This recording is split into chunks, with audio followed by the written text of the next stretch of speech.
So where we left off last week was with a difference in angulation for knees.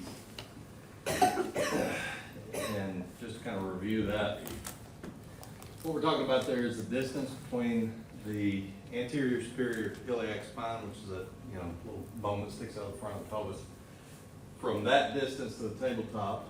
And I told you to remember 19 through 24, and if it's below 19, then you angle 5 degrees caudad, 3 to 5 degrees caudad.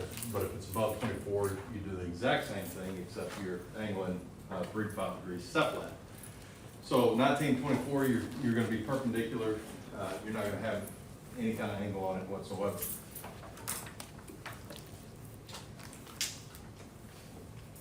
So you're going to be looking for evidence of proper collimation. You want the knee fully extended if the patient will allow it. We're not going to have views like what we had in the elbow. If the patient can't straighten their knee out, then they just can't straighten the knee out. We want to see it without rotation, and what we're going to be looking for there is moral condyles being symmetric on both sides. And you're going to have a little bit of superimposition between the proximal end of the tibia and fibula. So if you've got an increase or decrease of superimposition beyond about what you're seeing here, then you've got some rotation. If it's externally rotated, it's going to increase the superimposition. If it's internally rotated, it's going to decrease the superimposition. You may have a tendency to think, well, why don't I just look at the kneecap? And the kneecap in healthy anatomy should be a pretty good indicator. Its location should be fairly well centered on the distal portion of the femur. But there are a lot of conditions where the kneecap just doesn't track properly, meaning that it doesn't,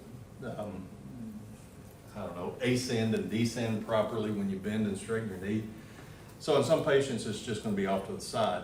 You can have an unrotated knee, but the kneecap is off to the side. So it's not always a good indicator of whether or not you've got an unrotated knee. So open femorotibial joint with the interspace of equal width. And again, sometimes because knees wear out, one of the more common anatomies that we have to have a total replacement on is the knee. Again, sometimes your patients younger in life, they were walking straight, and now all of a sudden they're either bow-legged or knock-kneed because their knees just wore out. And there is a term for each one of those. The angulation of the knee can be either in what they call valgus or varus. I'm not real sure which one is which, but that's basically the scientific name for knock-kneed or bow-legged. So if you hear that referred to, if somebody's taking a look at a weight-bearing knee and they just mention one of those two, that's what they're talking about, is that the knee's got angulation on it. So sometimes the joint space on one side is going to be less open than the joint space on the opposite side. So just be aware of that. Don't be taking a whole lot of repeats on patients with just bad knees. But then you want to see the trabecular markings as well. So the AP of the knee should look like that, and this is pretty healthy AP of the knee. This slight little bit of a density or decrease in density right there, you see it? That is the kneecap. Okay, so the apex of the kneecap, if you remember, is at the bottom of the knee. The apex of the knee is all the way at the bottom. And so our central ray is going to be just inferior to the apex of the knee. And it should be, right at the top of the joint space. Get a little bit of superimposition there, and that's what AP knee should look like. So on the lateral, everything in the ankle, foot, and all that, we made the distinction that it's best to put the medial side down because it's broader and the magnification issues we talked about before. Well, the knee, there's no way to put the patient into that position. So you're always going to rotate the patient to the affected side. The only time that you might shoot a lateral medial on a knee is if it's cross table, and that's perfectly fine if you do. But if you're putting the patient, you have the patient on the table, what you're going to have to do is you're going to have to rotate them towards the affected side. So the affected knee is going to be flexed and bent forward. The unaffected extremity can be either behind or in front of. And in all honesty, in my experience, I had a better luck getting the unrotated knee going the opposite direction, having the unaffected knee in front of the affected knee. What you can't do is just tell the patient to kind of roll over into a semi-prone position, because it's going to rotate the pelvis and it's going to rotate the knee towards it as well. So what you're going to have to do is get them into that position and rotate them back to where the knee is perpendicular. So if the femoral condyles are parallel on the AP, then what do they have to be on the lateral? Perpendicular. Right, so that's going to be your anatomy to put perpendicular to the image receptor on your lateral is a femoral condyle. So when the text says to bend the patient's knee and extend it forward, it's not talking about bending it real sharply. It's only a 20 to 30 degree bend, and anything beyond that, you bend it more than that, it closes the joint space. You straighten it any more than that, and it closes the joint space. So what we're trying to do is make sure that we've got a good opening of the joint space between the distal portion of the femur and the proximal portion of the tib fib. Femoral condyle is perpendicular to the image receptor. And it should be superimposed, and the patella should be perpendicular to the image receptor. So we're going to talk about the sunrise here in a bit. A lateral knee is something that we're going to look at for a sunrise. Fundamentally, the biggest difference between a lateral knee for a knee and a lateral knee for the patella is the degree of bend in the knee is going to be less significant, like 10 degrees from patella. So what we're looking for here is not the joint space between the patella and the femur. This is between the femur and the tib fib. All right? So that bend actually closes the joint space between the femur and the patella. It rotates the patella down over the anterior portion, not directly over, but closes the joint space. It makes it closer to the femoral condyles. So we don't want to do that. So if we're looking for the patella, two things. One is if the patient is suspected of having a patellar fracture, we're not going to shoot the sunrise first. We're going to take a look at a PA projection. We'll talk about it in a minute. And we're going to look at the lateral to determine whether or not the patient possibly has a broken patella. Because, just like on the Achilles, the patella, the kneecap has a tendon that attaches to the top and the bottom of it. So when you bend your knee, it's going to tighten that up somewhat. And if you've got any kind of fracture, what it could do is further separate the fracture, and you don't want to do that. So anytime we're looking at the patella, we're going to look at the lateral and the rather than the AP. We might shoot AP if we're just shooting the knee, but if we're ordering just the patella itself, we're going to shoot PA. Why would we shoot at PA? Puts it closer to the IR, and what does that do? Less magnification. Less magnification and better sharpness of reported detail, right? So PA projection to improve sharpness of reported detail. That being said, we go back up to the AP of the knee. Can you see the patella very well? No, it's really tough to see it. So it becomes very important to increase your collimation to try to, improve the visibility of the patella itself. It's not easy to see over that big fat femur. All right, now on the lateral, on the AP, remember we're going to have different angulations, right? If you're hypersthenic, it's going to be cephalic angulation. Asthenic, it's going to be caudal angulation. But on the lateral, everybody gets an angulation. And that is because looking at the femur, can you see how the medial condyle is distal to the lateral condyle? Can you see that? Okay. So if you shoot perpendicular, what you're going to see, if you don't put any kind of angulation on it, what you're going to see is the medial condyle projected lower than the lateral condyle. So what we're trying to do is put an angulation on the central ray, and most people are just going to use 5 degrees, and put a 5 degree cephalic angulation to project the medial condyle on top of the lateral condyle. Does that make sense? So where we have different angulations for different body habitus, on the AP for the lateral, everybody gets an angle.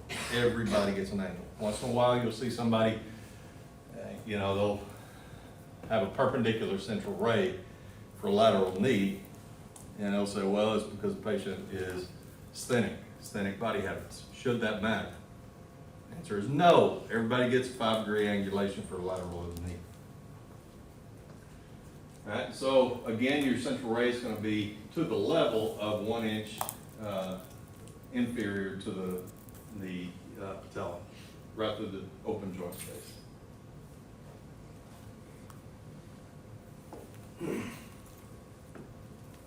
So we're going to look for evidence of proper collimation. We're going to look for the volumization of the joint space, providing the patient doesn't have severely arthritic knees. But what we're also going to be looking for is the condyles. All right, so if I position this just perfectly, look at that. We can see through the hole that goes all the way through this thing so that we can hang it on a frame, right? So if we're seeing through that hole, then we're perfectly superimposed, right?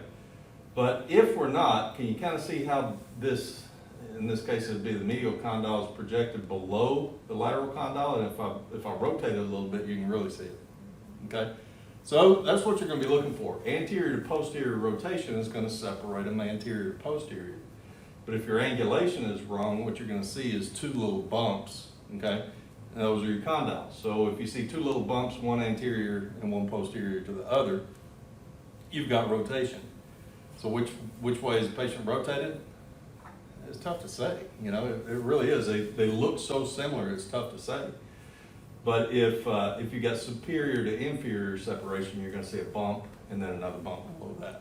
And that's usually because of a misangulation or a failure to angle.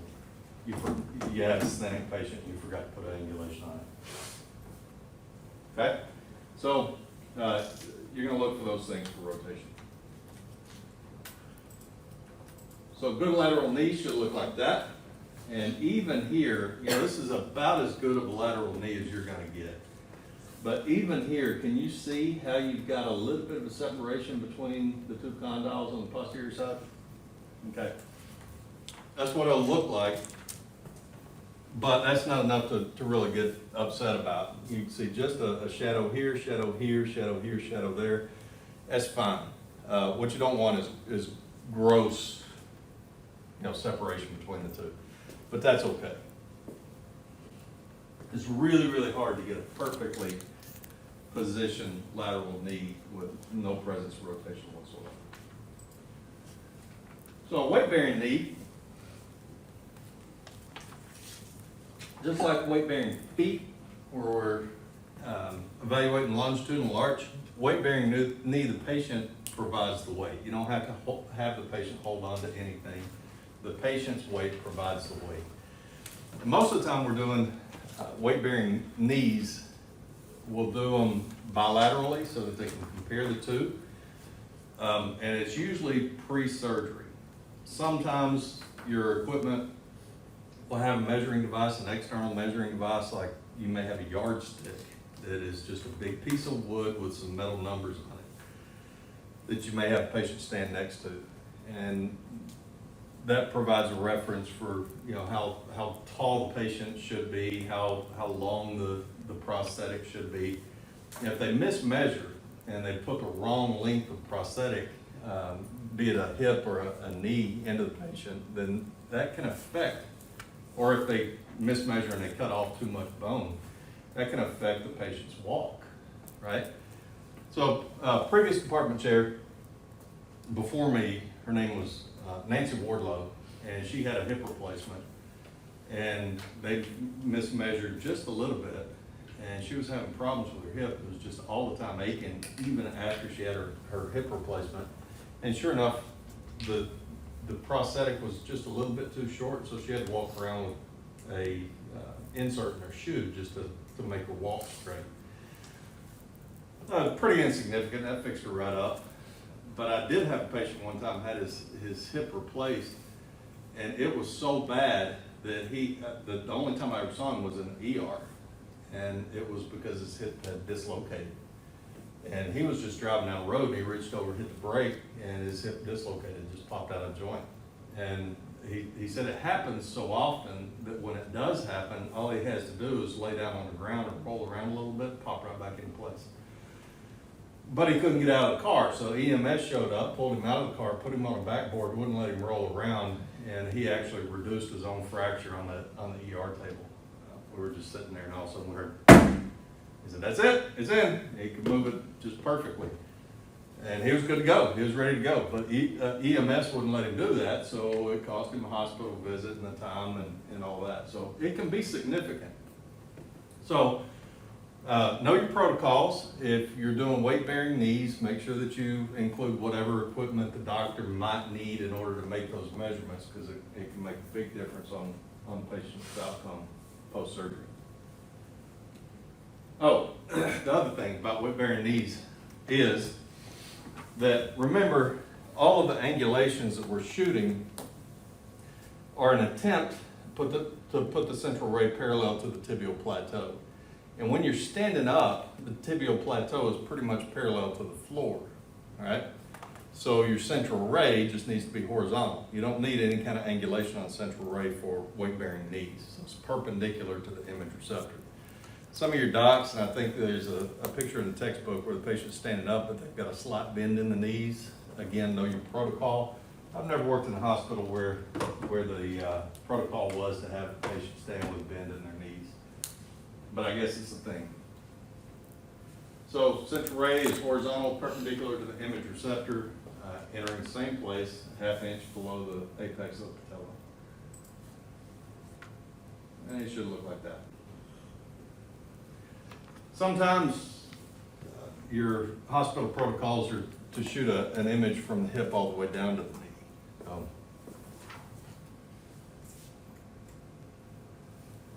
right, so oblique of the knees. Sometimes your hospital protocols call for 2 obliques. Most of the hospitals I've worked in that did obliques of the knees only did 1 oblique. So you got internal, external rotation, both at 45 degrees. So for lateral rotation, essentially what you're going to do is you're going to have a patient on the table and have them relax their foot, and their foot's going to come out to pretty close to a 45-degree angle. All right, so you might adjust, and when you're telling the patient to rotate, and we're looking at the knees, make sure you don't just tell them to point the toes, because there's a certain degree of adduction and abduction that you can get off of your foot by itself. So grab them by the distal portion of the femur and tell them to rotate, right? So rotate until the femoral condyle is 45 degrees, and this is what you get. Increase in superimposition on the proximal end between the tibia and the fibular head. Now see that? So AP is here. External rotation does that. Okay, so at 45-degree external rotation, you're going to see a portion of the shadow of the patella out to the side, but you just don't see a whole lot there, right? The internal rotation, though, is 45 degrees, and you see separation between the proximal portion of the tibia and the fibula. So every hospital I've ever worked in that shot obliques of the knees, if there was a 3-view knee, AP, a lateral, and an oblique, it was always external oblique so that you could see that. Okay. Never worked in a hospital that did 4 views. They exist, but if you work in a hospital that does 3 views, I can almost guarantee it's going to be AP, lateral, internal oblique so that you can see that separation. Wait, internal, external? This is internal. Oh, okay. Yeah. Internal oblique shows the separation. External oblique is going to show, or lateral rotation oblique is going to show increased superimposition, decreased superimposition with internal. And that's, oh yeah, and by the way, we're back to the angulation for the obliques. So same angulation as before, 19-24 degrees, or centimeters. We have a perpendicular central ray, and below 19, we've got a caudal angulation. So asthenic caudal, and a hypersthenic patient will get a cephalic central ray angulation. Otherwise, both of those are identical.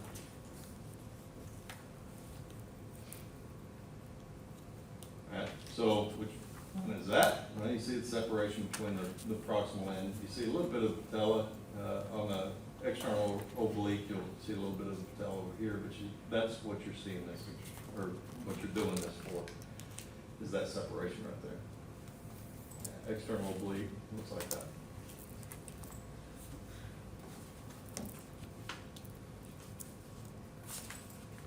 Okay. We've got two views of the intercondylar fossa by itself. Both of them are a PA axial. It's just a matter of how we get to that PA axial. One is a Hamblad and one is Camp Coventry. And full disclosure, never shot either one of these in my entire career. It's on every registry test. It's in every registry review book. So it's probably going to be on your registry. I don't know that you'll ever shoot it, all right? But it's there, so we got to cover it. All right, so the Hamblad method. Make sure that the patient can perform what it is that you're asking them to do. The older a patient gets, the more fragile and more painful their knees get. So assess your patient and their ability to perform what we're going to ask them to do.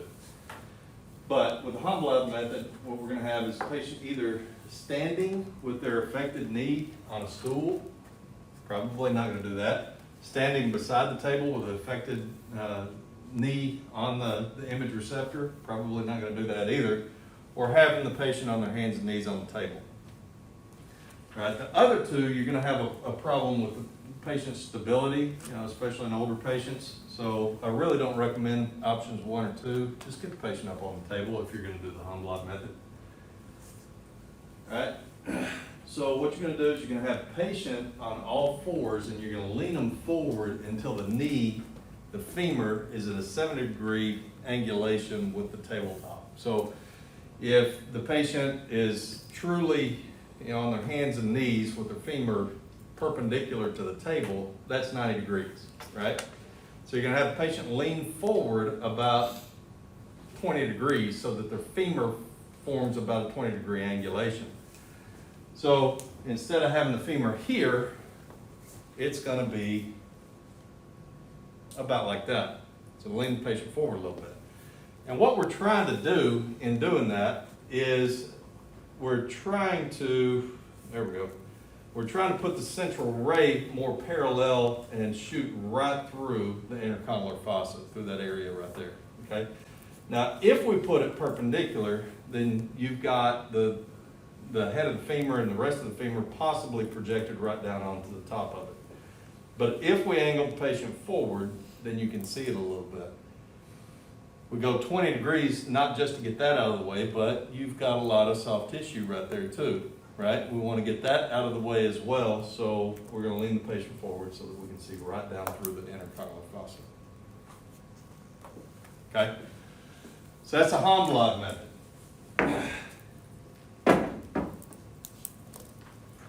Central ray goes right through the intercondylar fossa, right between the condyles, and we should see open intercondylar fossa without rotation.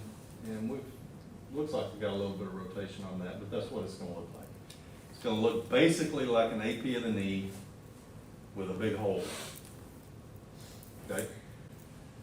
So if the patient can't do this, if they can't get up on their hands and knees, their knees are real painful, they can't get up onto their hands and knees, then what we can do is we can angle the central ray. And remember, anytime we've got an angulation on the central ray, we're going to have distortion. But we can do that. So if we lay the patient on their stomach and we bend their tib fib to come up out of the way, to get it out of the way, we can angle the central ray down through the intercondylar fossa and kind of, sort of, get the same thing, okay? And that's what we call the Camp Coventry.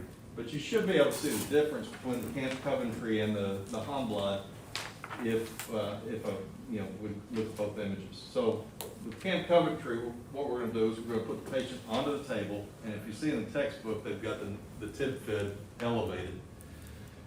right? So the patient's laying on their stomach, you're gonna flex the knee 40 to 50 degrees just to get the tib fib out of the way so that you don't project the intercondylar fossa directly down onto the tibial plateau.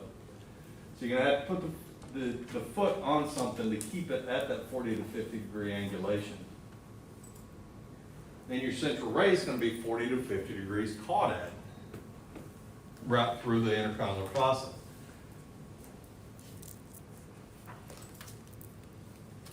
Alright, and what you're gonna get is that. Can you kind of see, if we look at that one and then we pop back to the other one, you see how stretched out this looks compared to that? So we've got some distortion, but is it acceptable distortion? Yeah, if the patient can't do this, then that's maybe the best we can do. Okay, so Camp Coventry, what you're gonna be looking for on a test question with Camp Coventry is the patient's tib fib is elevated, that's hint number one. Caudal angulation, that's hint number two. Angulation on the tib fib, that's hint number three, we're talking about the Camp Coventry. 40 degrees, 50 degrees on either one of those, Camp Coventry. The only angulation you're gonna be looking for the Hahn blood is that 20-degree angulation where the patient's leaning forward. So it's either gonna be the patient leans forward 20 degrees or the femur forms a 70-degree angulation with either the tib fib or the plane of the image receptor. So 20-70, Hahn blood. 40-50, Camp Coventry. Elevated foot, Camp Coventry, right?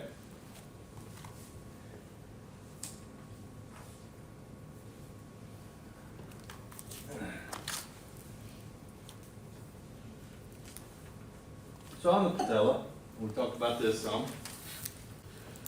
For the patella, we're going to shoot the patella PA for the reasons we talked about before, with decreased magnification and increased sharpness of recorded detail in a structure we're going to have a hard time seeing anyway.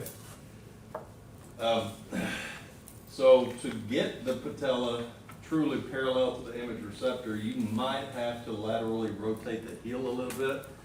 So so lateral rotation of the heel would be to bring the heel out that way just a little bit to get the patella to superimpose directly over the distal portion of the femur. Okay? So 5 to 10 degree lateral rotation is not very much. Don't overdo it. Central ray is going to be to the mid-popliteal area, so it's really to the back of the condyles, almost as if you were shooting for the intercondylar fossa. So all the same stuff we're going to look for on everything else. Proper collimation. In this case, we want the patella completely superimposed on the femur, no rotation, and it should look like that. So again, very difficult to see, but you can see in this case, it's going right through the joint space. This is the apex of the patella all the way down here. Can you see that squiggly line right there? And then where they're pointing up here. So some of your patellar fractures, the flat bone fractures, will be what they call stellate fractures. Stellate sounds like star, right? So, or stellar. So what they do in a lot of cases is they'll fracture in multiple planes, kind of like a star. So they kind of shatter.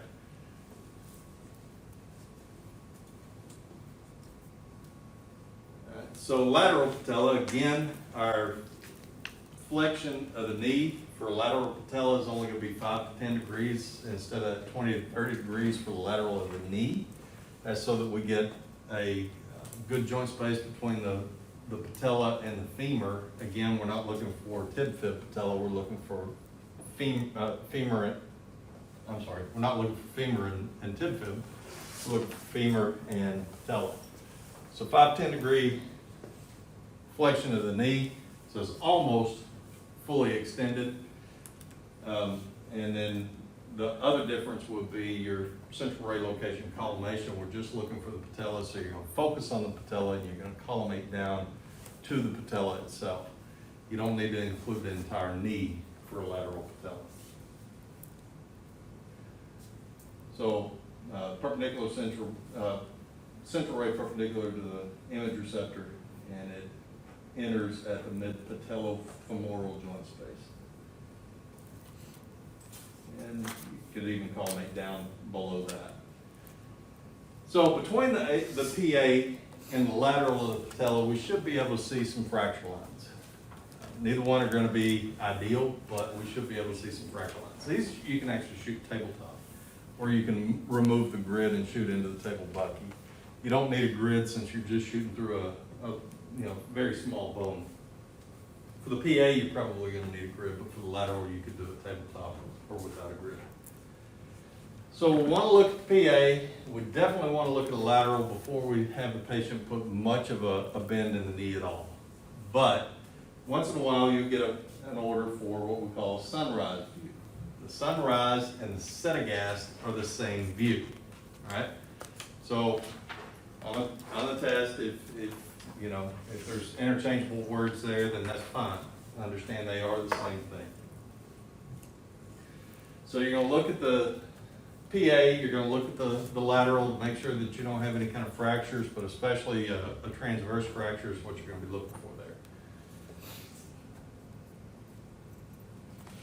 All right, so how you're going to do this is you can do it prone with the patient laying on their stomach, and if you're shooting it prone, you'd bend the knee up behind the patient and support the knee. Have the patient do the bend, and just ask them to bend as far up as they can. They don't need to bend beyond 90 degrees. So it gets a little bit confusing, because we have a tendency to look at 90 degrees as this, right? But when the patient's on the table, and if you're doing this prone, that's easy. If you're doing it prone, then that's 90 degrees, right? But if you're supine, which is the other way to do this, it's a little bit more confusing because you don't have that definite T effect. But this is 90 degrees, right? So if the patient's laying on their back and they elevate the foot, is that not the same? Okay. So, I've seen students kind of confuse the 90-degree thing, and they think that they absolutely have to get the tibia at a 90-degree angle. So I walk into the room and they're like that. Don't do that. Right? That's well beyond 90 degrees. That's probably, I don't know. If that's 90, that would probably be about 110, 120 degrees. Okay? So keep that in mind. The 90 degrees is 90 degrees on the knee joint itself. But prone, it's easy to see. You get the tib fib vertical. So looks like that. And your central ray, angle to the femoral tibial joint space, and it should look like so. So 15, 20 degree angulation. What I generally do is have the patient lay down on the table, and I put this all in caps because look at what we've got going here. All right. First off, the x-ray tube in a lot of cases is not going to go down low enough because of the presence of the table. The x-ray tube and the handles are going to bump onto the table before you can get the x-ray tube that low. So what you may have to do if you're shooting a sunrise view and you're shooting it like this instead of with the patient prone, is what you may have to do is scoot the patient down towards the end of the table so that you can lower this down lower than the table. Does that make sense? Because you can see that this is lower than the table, right? So you set the patient up onto the table, you bend the knee up until the knee's at a 90-degree angle. That's probably a little bit beyond 90 degrees there. And you have the patient hold the image receptor there. What's right on the other side of the image receptor? The face. Where do you wear your TLD? Right there in the collar. Right there in the collar. Why? Because you want to measure your thyroid dose? Well, they're shooting directly at. Okay, if you're going to do this, lay the patient down. Don't sit them up so that you're shooting directly into the face. You can also cover them up, put a shield on them, but definitely don't sit them up and do that. Okay? So it can be done tabletop because, again, we're shooting through a very small anatomy. Scoot the patient down to the end of the table. Put the image receptor directly on top of the patient's distal portion of their femur, central ray perpendicular to the image receptor. Much easier than, I think, than flipping the patient over onto the stomach. And either way, you get the same thing. Yeah? What about in a chair? I was at 5th Street and I saw him doing it in a chair, like. Yeah, I've never done it in a chair, but yeah, you absolutely could. Did they angle the central ray from above or from below? I think from above. From above? I It think might they have been a went all merchant the way- view. Did they do both of them at the same time? I don't remember. You don't remember? But I just remember the person was all the way on the edge of the, like, seat. And Yeah. they're like, Yeah. There's another view that's very similar to this. It's called a merchant view. maybe that was it. Yeah, and the merchant view does bilateral patella. Okay. And it doesn't give you exactly the same look, but it's very similar. And some of your, especially doctors' clinics, prefer the merchant view over the patella, or over the sunrise for, and I'm not real sure why. They've got a reason, I just don't know what that is. Yeah, I have noticed that clinics are different from the hospital. Yeah. It's kind of confusing. Yeah. And it's all because you're shooting for the doctor in front of you most of the time. So this is why they call it sunrise, is because it looks like the sun coming up over a valley between a couple of mountains, right? Kind of a cool view, right? So, again, that's just all same stuff.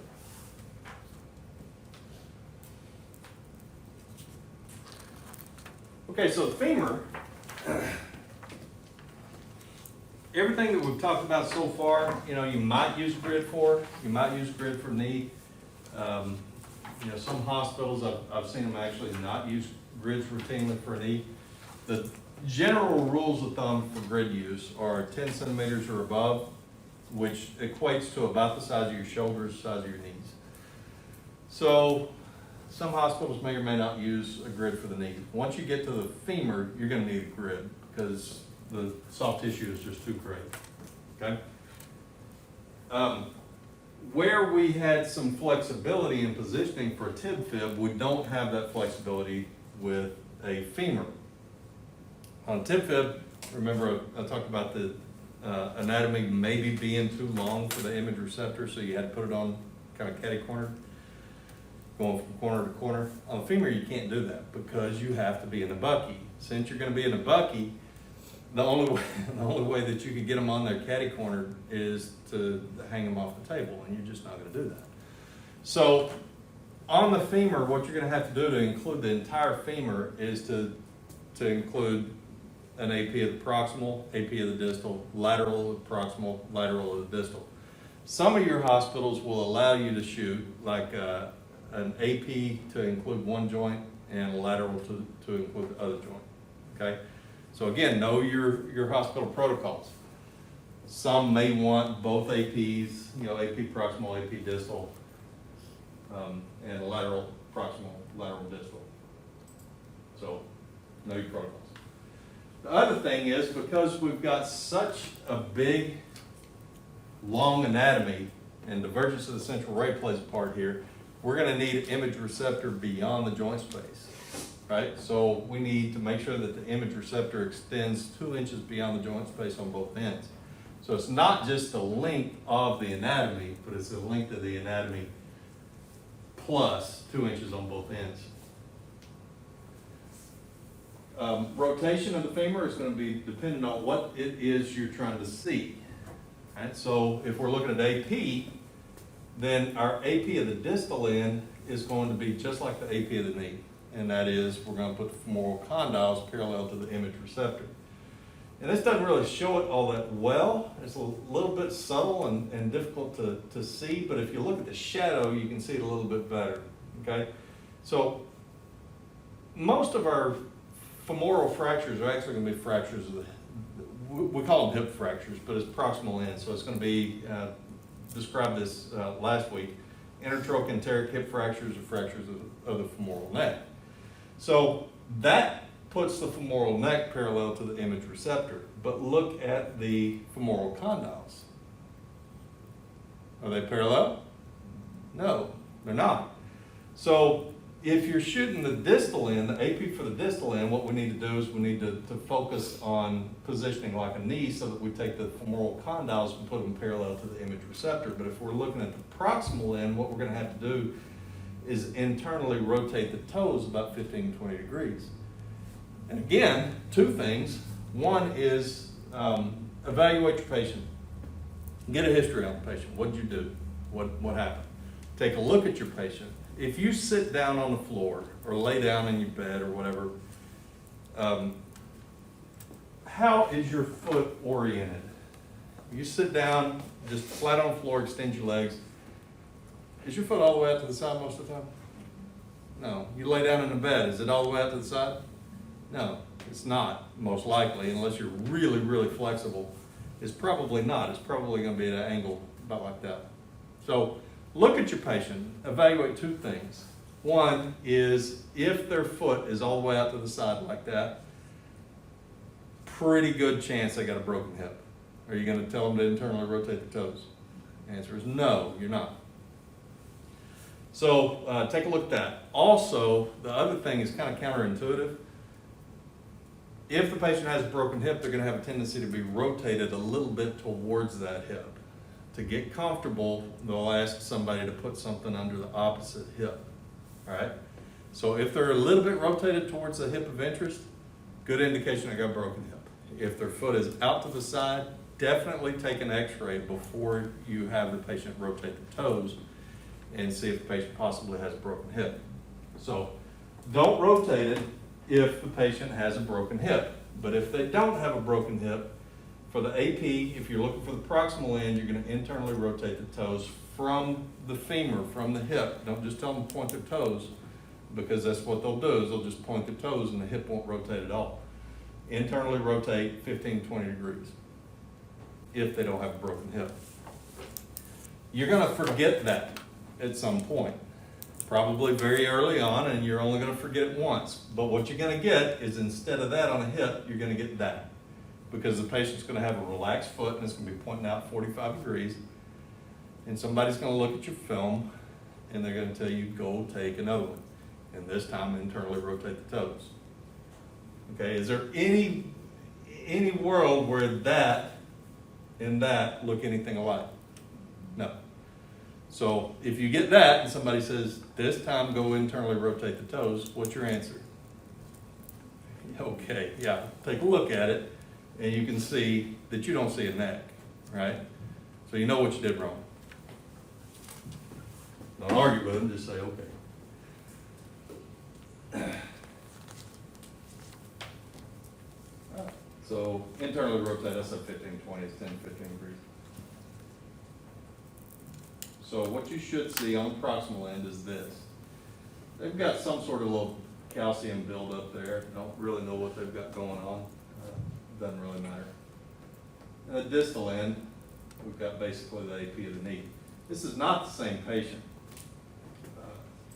This patient has what looks like, aside from that, relatively healthy bone. And this patient here, see how dark the bone looks? See how almost non-existent the joint space looks here? All right, so this is a definitely an older patient. Looks like they got a fracture here. Can you? It's tough to see, but can you kind of see a little bit of a line right there? It's a very subtle looking look to it, but I think they've got a fracture. So this patient looks like they've got osteoporosis, actually. The cortex of the bone is very thin, and it just doesn't look very robust at all, probably osteoporotic patient. All right, so lateral of the femur. Here's the thing. For lateral of the femur, the distal end is positioned just like a knee. All right, so it's easy to get to.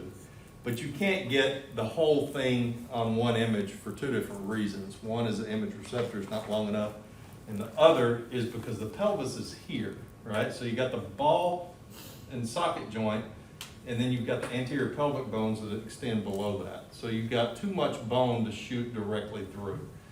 So what you're going to have to do is angle your central ray up through in between the patient's legs, perpendicular to the femoral neck, in order to get the proximal end. You just can't get this on one view, a lateral of femur. So if you work in a hospital that allows you to take one view to include one joint and the other view to include the other, what I recommend that you do is take the AP to include the hip joint, and the lateral to include the knee. Much, much easier than getting a lateral of the hip, okay? But some of your hospitals are gonna require both, so, there's that. So what you're gonna do for lateral is flex the affected knee about 45 degrees, and that just gives the patient some stability to lay on. Place femoral condyles perpendicular to the tabletop, just like what you did for a lateral of the knee. If you're shooting for a lateral of the knee, you're gonna put the bottom of the image receptor about 2 inches below the knee to make sure that you get the entire thing. So you're gonna get the distal condyles and as much of the femurs as possible for the distal end. Proximal end, we're gonna have to do some other things. Okay? So what you should see for the distal end is that right there. Notice that we've got separation of the femoral condyles. See the way that they're separated, you got a kind of a bulb here and another one there. They're separated vertically, right? Which indicates that the lateral condyle is projected inferior to the medial condyle.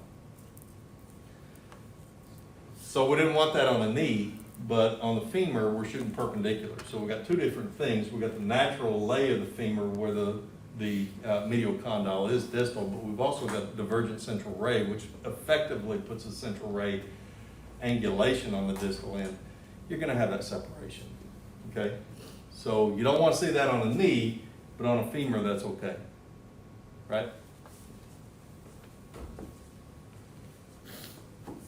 So the proximal lateral femur, if the patient can tolerate it, and if they can do it, then the easiest way to position for a lateral femur is to externally rotate, all right? So what you're gonna do is you're gonna oblique the patient up, or AP, you're gonna oblique them up, they put a wedge sponge behind them so that we'll get the patient's femoral condyles perpendicular to the image receptor and just externally rotate the femur until the condyles are perpendicular. So we have no femoral neck, but if the patient's got a broken hip, they're not gonna be able to perform either the AP or the lateral, like that. What I recommend for positioning for the AP views and the AP with external rotation is that you find the patient's ASIS and put the top of the image receptor at the ASIS, very top of the image receptor at the ASIS, and then take your line of collimation, longitudinal line of collimation, which just had a hole in it, but ASIS is right there, right? So this should fit more inside of this socket joint, but you got your ASIS right there. If you come straight down from the ASIS, what you're gonna find is the femur, the length of the femur, okay?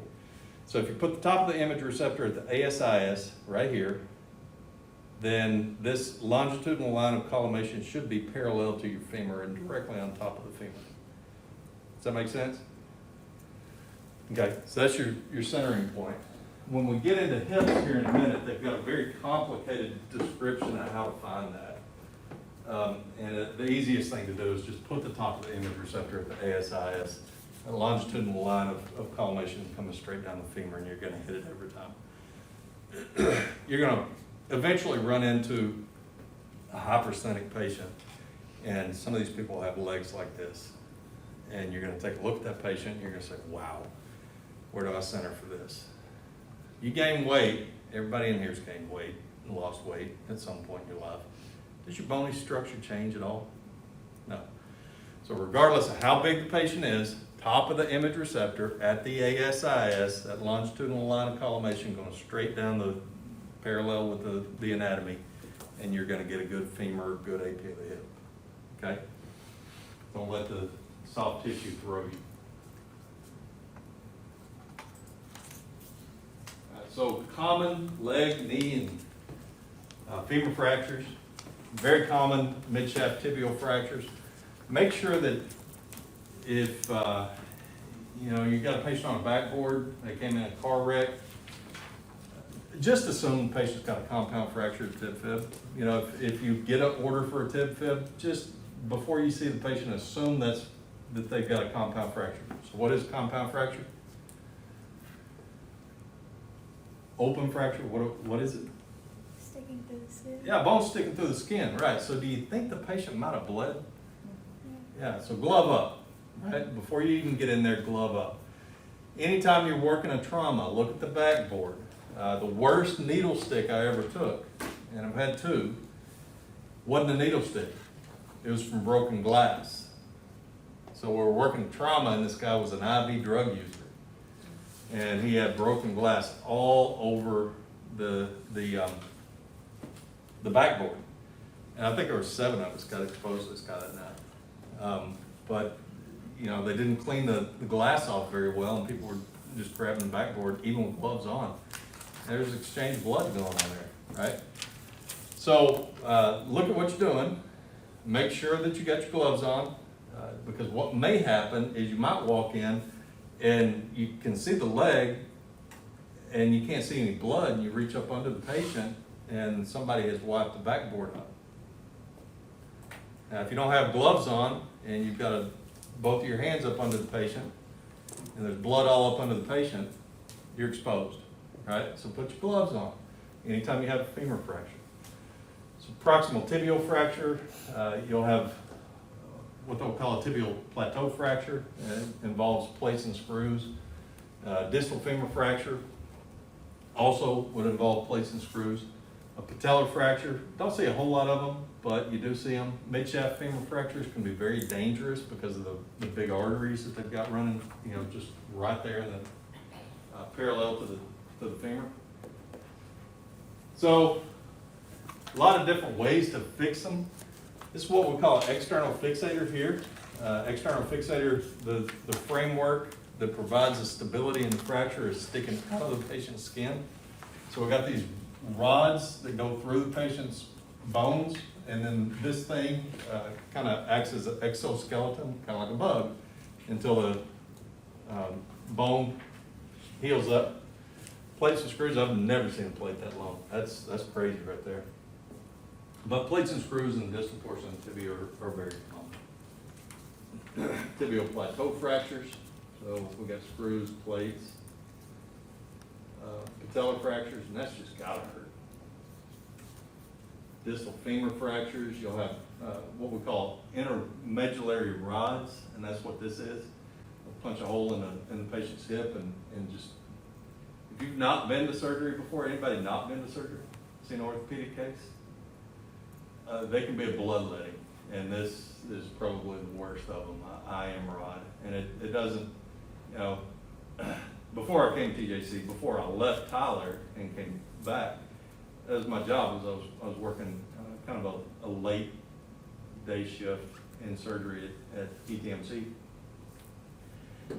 And so the students come down as a group, and I give them orientation around the OR, and you know, you always have one or two that was just this idealistic, oh wow, this is just so cool, it's just like in the movies. And then we'll walk past an orthopedic room where they're just hammering a rod into somebody's femur. And in an instant they switch from, this is so cool, to this is barbaric, this is disgusting. How do you treat people like, you know? But yeah, to get that rod in there, they've got a big long drill bit that they run all the way down and hollow out the medullary cavity. And then they put a slap hammer on it. A slap hammer is just a big chunk of metal on a rod, and they just wail on it until it goes all the way down into the knee and put screws across it. It is awful. They just say awesome. It is in its own way, but it's, you know, it's like, oh man, I'm glad this guy's asleep. All right, so why don't we take a break, and then we'll come back and we'll run through femur. Pelvic thrust.